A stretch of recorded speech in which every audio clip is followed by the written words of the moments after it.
ልንገራችሁ፣ ልንጾም እንችላለን፣ ልንጸልይ እንችላለን፣ ልንሰግድ እንችላለን፣ ምጽዋት ልንሰጥ እንችላለን፣ በጣም መጽሐፍ ቅዱስን ልናነብ እንችላለን፣ ብዙ ነገሮችን ልንለፋ እንችላለን።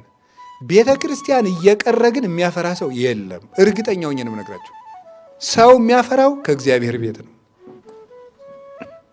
ያለ ቦታው ተተክሎ እንዴት ሰው ያፈራል? እና ምንድን ያላቸው ቅድም ያልኳችሁ ማቴዎስ ወንጌል ምዕራፍ 24 ላይ ስራ ፈታችሁ እዚህ የቆማችሁ ለምንድን ነው? ሂዱና በወይኔ ቦታ ስሩ ነው። የወይኔ ቦታ ያላት ማን ነው? ቤተ ክርስቲያን ነው።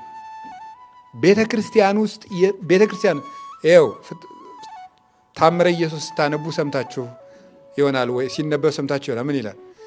እቤት ውስጥ ከሚደረግ 10 ጸሎት ቤተ ክርስቲያን ውስጥ የሚደረስ አንድ ጸሎት ይበልጣል።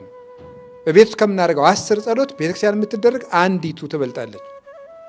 እቤቱ ሆኖ የሚጸልይ ሰው እግዚአብሔር ምንም እንኳን በዓለሙ ሁሉ የሞላ ቢሆንም እቤቱ ሆኖ የሚጸልይ ሰው ለንጉሱ በመልእክተኛ ሐሳቡን የሚልክ ሰው ይመስላል።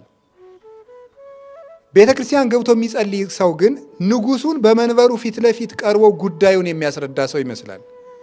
ቤተ ክርስቲያን የእግዚአብሔር የንጉሱ ቤት ናት።